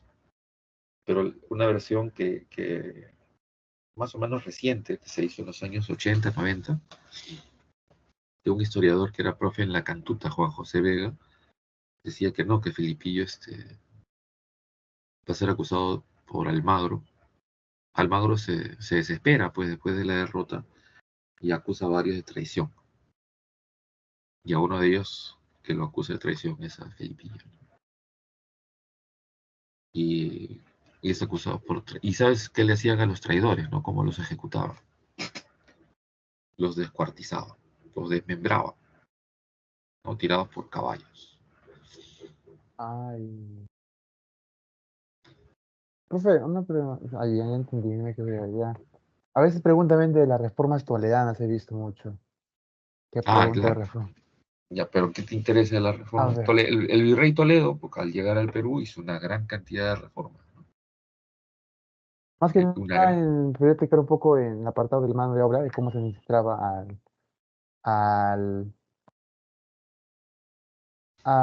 ¿cómo era? ¿Cómo se administraba económicamente, más que nada? A ver, las reformas toledanas, Toledo llega al Perú, ¿ya? Con la orden de reorganizar la economía, porque hay evidencias de la caída demográfica por las epidemias. Entonces, ¿qué hace Toledo? Crea las reducciones para separar a los indios de los blancos. En esa época nadie sabe qué son bacterias, virus, no sabes. Pero intuyen que el contacto de los españoles con los indios genera las epidemias o pestes, ¿ya? Entonces los separan. Y en las reducciones viven los indios y eso es muy útil para los españoles porque tienes al indio concentrado para obligarlo a pagar el tributo indígena, lo tienes también concentrado, ¿para qué? Para aprovechar su mano de obra a través de la mita, que es el sistema inca que los españoles reorganizan, reutilizan, porque es un muy buen sistema. Y también, de paso, tienes a los indios concentrados en un pueblo para evangelizarlos, porque la evangelización es la justificación de la presencia española en América, ¿no? Eso es lo que hace, ¿ya? Y lo que hace el virrey Toledo es cuando llega, él promueve le llama así, visita, casa y censo general del Perú, así se llama el documento que él propone. Y él empieza las visitas y llega él, ¿no? Con varios funcionarios civiles y curas para hacer eso, visitar todo el virreinato del Perú, para establecer las reducciones, los lugares donde van a convertirse en pueblos de indios o reducciones, y para obviamente ver los productos y establecer los tributos y censar a toda la población y establecer el porcentaje de varones adultos de 18 a 50 años que van a participar en la mita por turnos. Mita significa turno en quechua, ¿no? Entonces, a todos los varones de una reducción de 18 a 50 años los dividen en 7 y cada séptima parte siempre trabaja para el gobierno. Y esto es una estructura que la crearon los incas y que los españoles la reutilizaron porque era muy útil. Y sobre todo necesitaban mucha mano de obra. ¿Para qué? Minería, para construir sus ciudades, sus iglesias. Para eso se usa la minera, ¿no? La minería, la mita minera es la primera, pero también hay mita de ciudad, le decía, o mita de las plazas. Mita de ciudad era eh, para hacer obras públicas, fortificaciones, castillos, palacios, iglesias. Y la mitad de la plaza era que los indios estaban obligados a llevar productos de sus, ¿no? productos alimenticios y venderlos a precios muy baratos en las ciudades, ¿no? Eso es esas eran las mitas principales. Y hay muchas más mitas, pero esas son las más importantes, porque son las que emplean mayor cantidad de mano de obra, ¿ya? Ay, ay, ay. No, es que no me recuerdo, en un examen creo que leí qué pasaba con un indígena no podía ir a trabajar. Si no me recuerdo, decía que una parte de su trabajo se guardaba para tener como de dónde sacar ese dinero, o algo así de tipo de ley, no me acuerdo bien. No, no, tendría que verlo para decirte Ah, cuál es estoy el buscándolo, argumento. no lo encuentro. ¿Qué examen habrá sido? A ver Ahora, si un mira, poco bien si los indios rebuscaditas no, son. claro, si los indios no podían ir a la mitad, los reemplazaban sus hijos. Y si nadie podía reemplazarlos, pagaban, ya pagaban. Pues la idea es que vayan, ¿no? Ahora, si en una comunidad hay gente que se ha fugado, ¿qué es lo que pasaba? No había muchos, por ejemplo, en ciudades como Potosí, que es una ciudad minera, llegaban los mitayos, terminaban su turno y algunos se quedaban ahí chambeando y agarraban y pagaban sus tributos en su comunidad de origen. Y si alguien, y si les tocaba ir a la mitad otra vez, ellos pagaban para que vaya otro.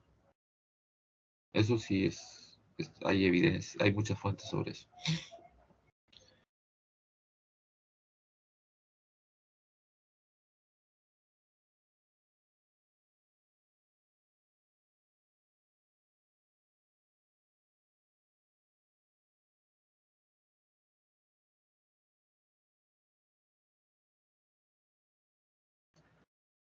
¿Tienes alguna otra pregunta? No, profesor. Esto. Revisa. A ver, déjame. Voy a traerme algo de tomar porque se me acabó mi café y seguimos.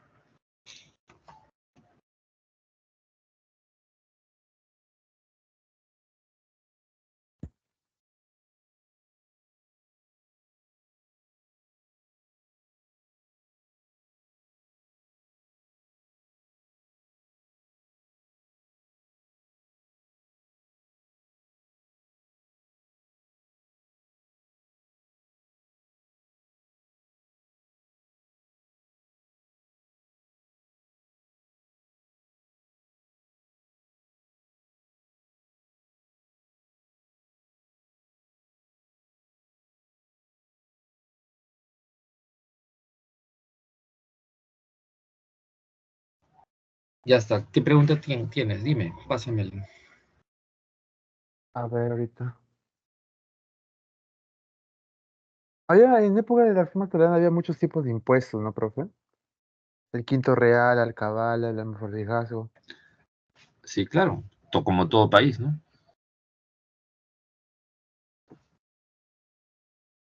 A ver, no me recuerdo. Había un impuesto, no me recuerdo, que era solo exclusivamente para apoyar a la corona en épocas de guerra. No me equivoco. Mm, hay varios impuestos, pero son extraordinarios. Ya había la bula de la Santa Cruzada, así se le llamaba, pero que eran extraordinarios. O sea, el arzobispo decía, a partir de tal día se va a recoger la bula de la Santa Cruzada, que era una norma para que el gobierno español obtenga dinero, donaciones, ¿ya? De dinero para mantener su guerra contra los musulmanes, contra los turcos sobre todo. Mm, no, profe, no encuentro. Ya luego organizaré mis preguntas. Muchas gracias, profesor.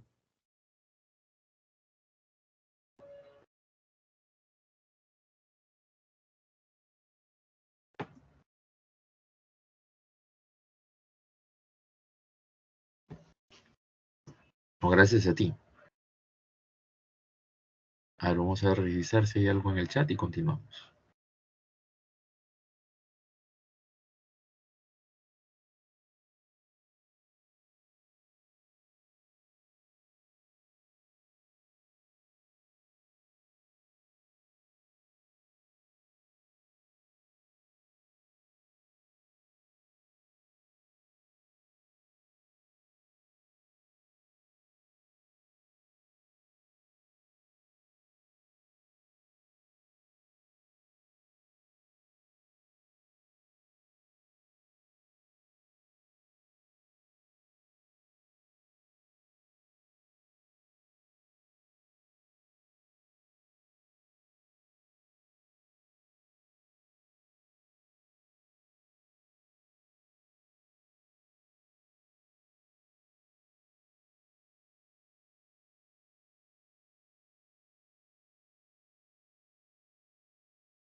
Bien,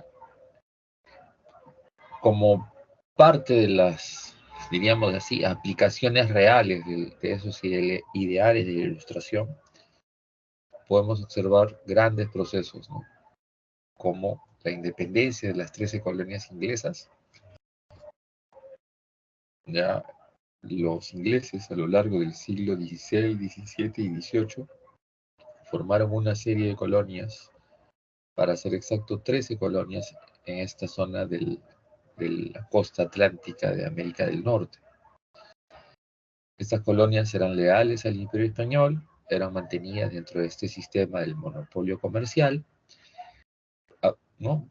Producían y abastecían de materias primas como el algodón, el té, una serie de productos, ¿no? En el caso de las colonias de América del Norte era el sur, algodón, azúcar, luego hacia el centro, algodón, minerales, madera, y hacia el norte, madera, lana y pieles.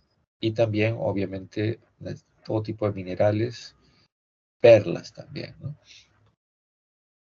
Entonces era una típica colonia proveedora de productos, recursos, materias primas para su imperio.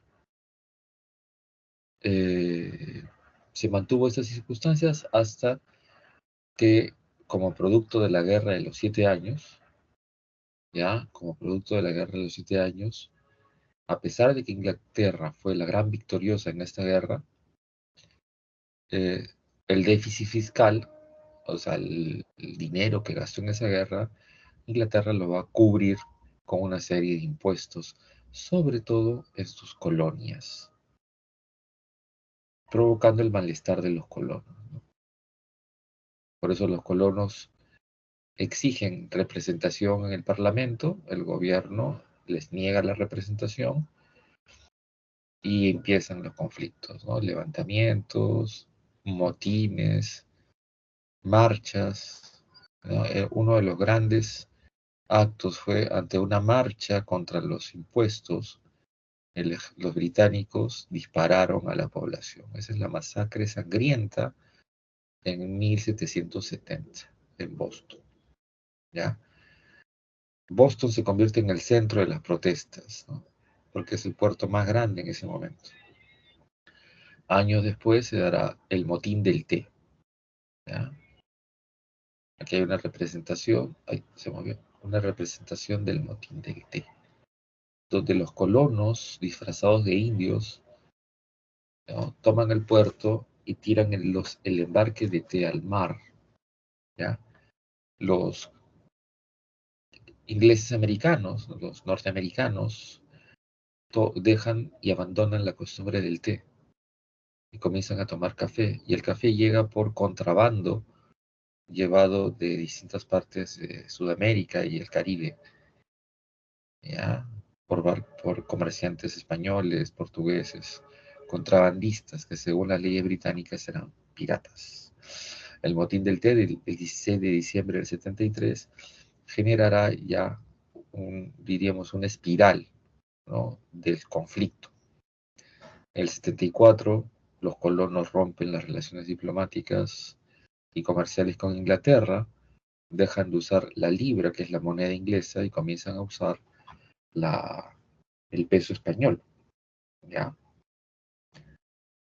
O sea, sencillamente comienzan a romper su relación con el imperio británico. Y eso significa también que ellos, los colonos, de manera unilateral, abren sus puertos a los barcos españoles, franceses, portugueses, holandeses, todo aquel que quiera vender en las colonias, ¿no? Ante eso, el gobierno británico enviará tropas. Las tropas llegan en el año 75. El año 75 se reúne el segundo congreso, que declara la guerra y empieza la guerra de independencia propiamente dicha. Porque ahí viene el debate. ¿Cuándo empieza la independencia de Estados Unidos? Para unos es el motín del té. Para otros autores es la declaración o la ruptura de relaciones y vínculos comerciales con Inglaterra del 74. y para otros es ya propiamente la guerra, ¿no? o las primeras batallas en el 75. Pero en el 76 el punto irremediable es justamente la declaración de independencia el 4 de julio del 76. Obviamente la guerra duró muchos años más, ¿ya? Con grandes batallas que fueron decisivas para el triunfo de los patriotas, que contaron con el apoyo de los españoles, los franceses y los holandeses. No se puede entender la independencia de los Estados Unidos sin el apoyo de estos países, ¿no? que quieren vengarse de esas derrotas que los ingleses les hicieron durante la Guerra de los 7 Años. Durante la Guerra de los 7 Años gana Inglaterra derrotando y quitándoles territorios a los españoles, a los franceses y a los holandeses. Pues mediante el Tratado de Madrid se hizo todo lo contrario, ¿no?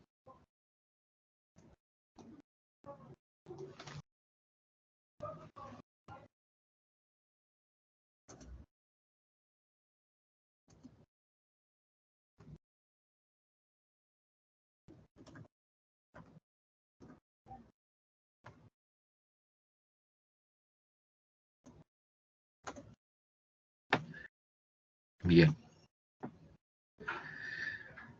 Ahora, otro proceso que es esencial donde se aplican estas ideas de ilustración es la Revolución Francesa.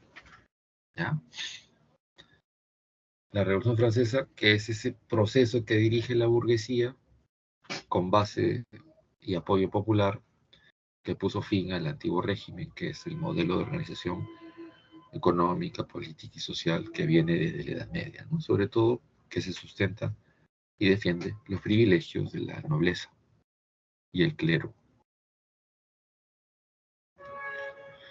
Las causas de esta revolución son de todo tipo. Aquí están las más representativas, ¿ya? Los gastos y derrotas de los conflictos bélicos. Francia se mete en la guerra de los 7 años, pierde territorios, colonias y muchos recursos. Y luego se mete a apoyar a los patriotas norteamericanos en su larga guerra contra los ingleses. Y Francia pierde muchos recursos, ¿ya? A pesar de eso, Francia sigue, el gobierno francés, los reyes siguen gastando dinero en nuevos palacios, nuevos castillos y grandes fiestas y homenajes. Y eso es muy criticado por los periodistas y políticos ilustrados, ¿ya? A nivel político, los ilustrados, los filósofos, demuestran las grietas, demuestran lo malo del absolutismo. El absolutismo es duramente cuestionado por estos filósofos. A nivel ideológico, no hay duda que es la ilustración. Todos estos revolucionarios están convencidos por los ideales de la ilustración. A lo que hay que sumar la crisis del trigo, las hambrunas, la escasez de productos alimenticios, y esto que acentúa las diferencias, la desigualdad social a nivel de los estamentos, ¿no? O sea, en una crisis, ¿quién pierde más? Los más pobres, la plebe, los pobres. Y esta caricatura que está ahí, pues muestra eso, ¿no?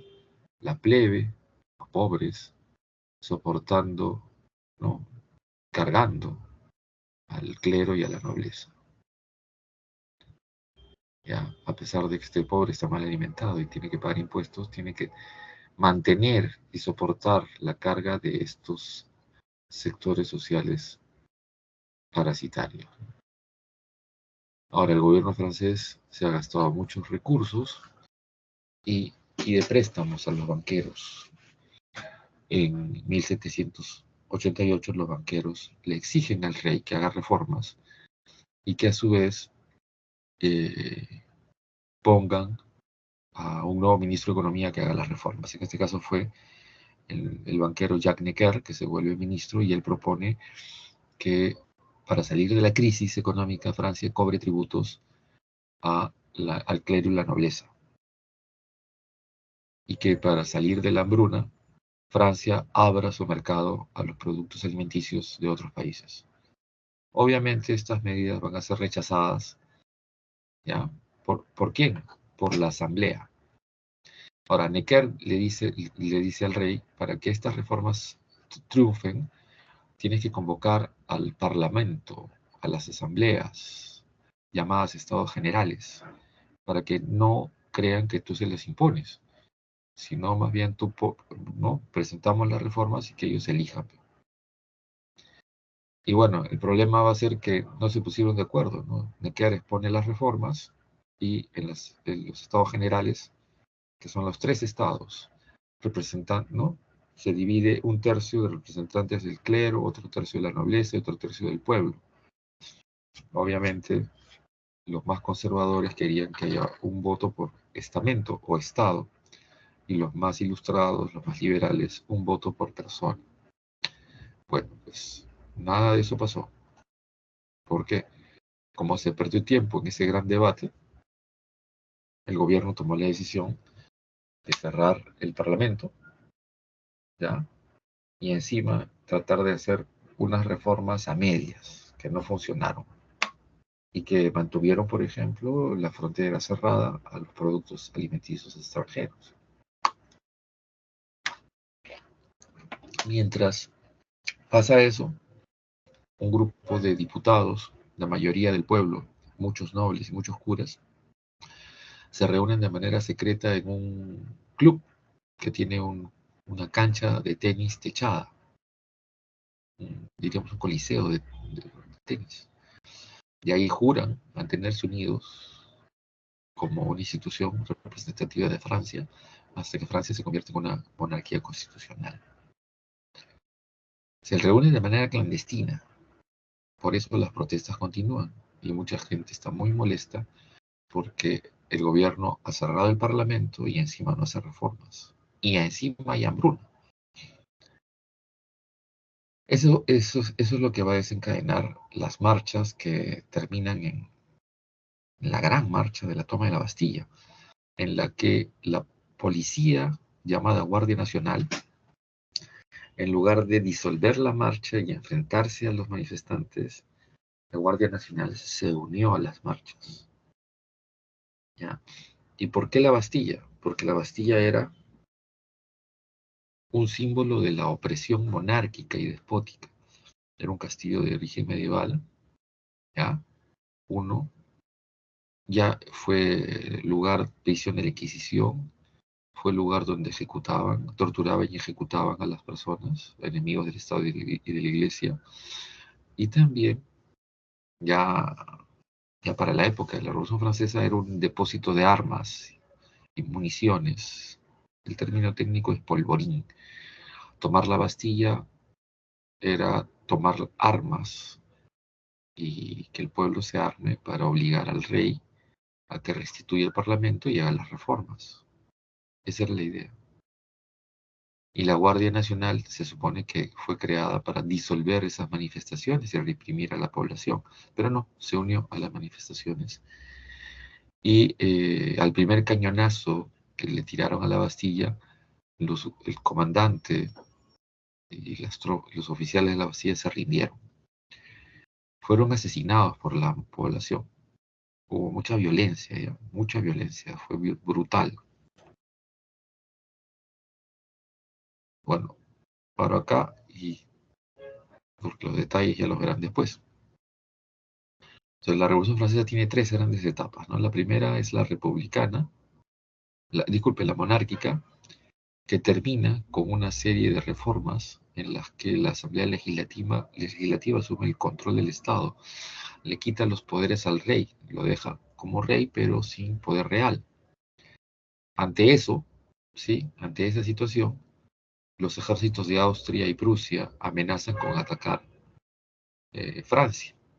El duque de Brunswick, el jefe del ejército austriaco, amenaza a París, amenaza a tomar París, y a no ser que se devuelvan los poderes al rey.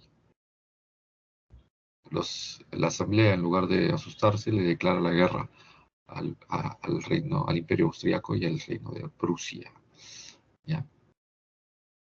Ahora, el rey intenta escaparse de Francia, es capturado en la frontera y juzgado por traición. Y le suspenden todas las funciones constitucionales al rey. El rey será ejecutado y el gobierno comenzará a tener una forma republicana.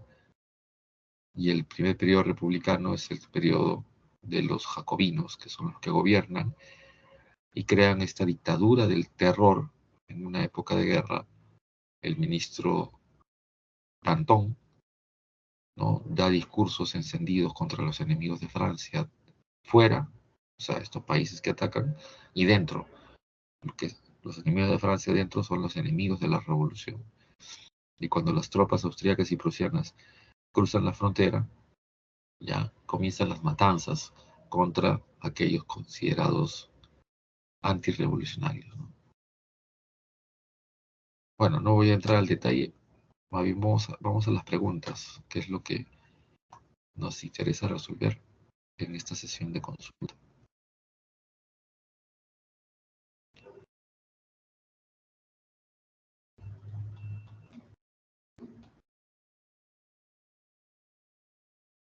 Bien, la primera pregunta nos habla de la Ilustración y su influencia en el siglo XVIII, ¿no?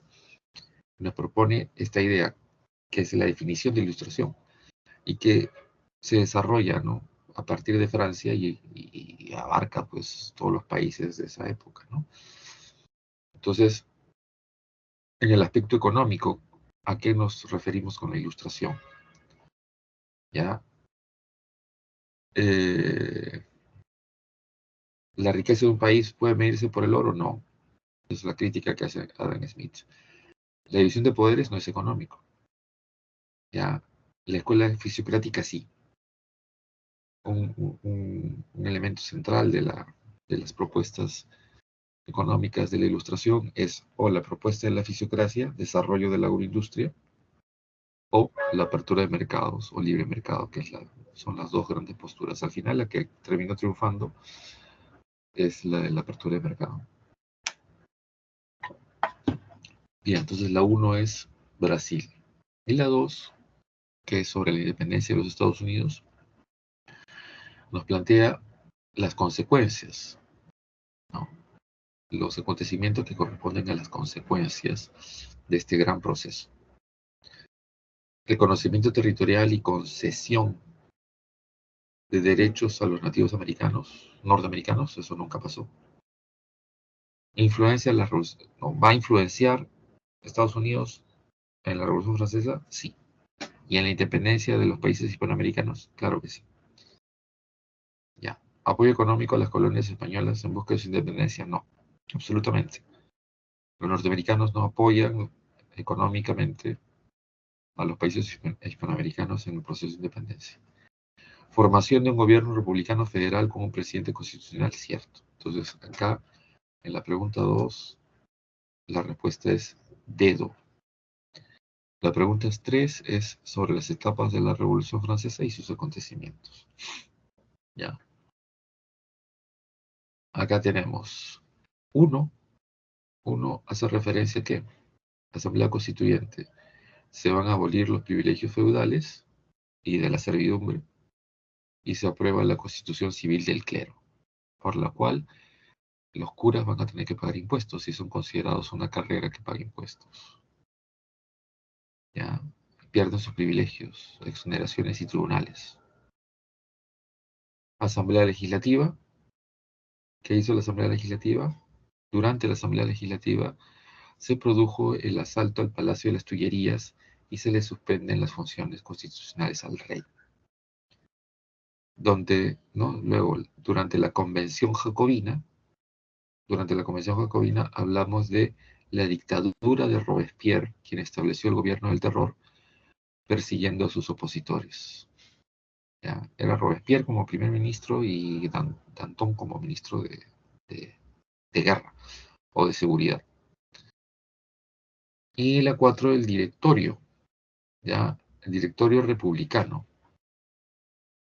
es el gobierno de los militares que le dan el golpe a la convención, a los jacobinos, y es un gobierno militar, y que no quieren a Napoleón, y lo mandan a estas campañas que son recontra suicidas, primero Italia, y luego, que fue un triunfo para Napoleón, y luego la de Egipto, que a pesar de que Napoleón pierde, su prestigio, ¿no?, le permite a Napoleón salir airoso, y más bien la prensa le echó la culpa al gobierno y no a Napoleón de la derrota en Egipto.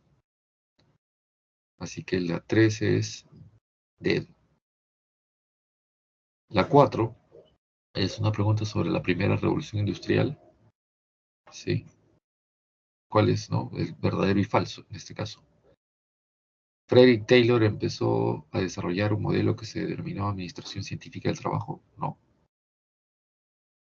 No, eso no es real. ¿Ya? ¿Se produjo la innovación tecnológica y una revolución de los medios de transporte y las telecomunicaciones? Verdadero. ¿Destacó entre los inventos la máquina de vapor de James Watt? Verdadero. ¿Se inició la producción en cadena? No. El Taylorismo es en el siglo XIX, y la producción en cadena, ¿no?, que es la producción, este sistema de producción se desarrolla a fines del 19, comienzos del 20. Así que es falso, verdadero, verdadero, falso. Así que en la 4 es la A. Y en la 5, que es una pregunta sobre el proceso de la restauración y específicamente las características de la Santa Alianza. La Santa Alianza es una alianza militar, ¿no?, que busca alianza militar religiosa creada por los reyes para sofocar movimientos con ideas liberales. Ya, ese es. Y en la 5 la respuesta es la B. Así que repito para aquellos que vean la grabación. 1 es Brasil, 2 es Dinamarca, 3 es Dinamarca, 4 Alemania, 5 Bolivia. Bien, muchas gracias por su atención, más bien. Y a los que se conectaron les agradezco por sus importantes preguntas y participaciones.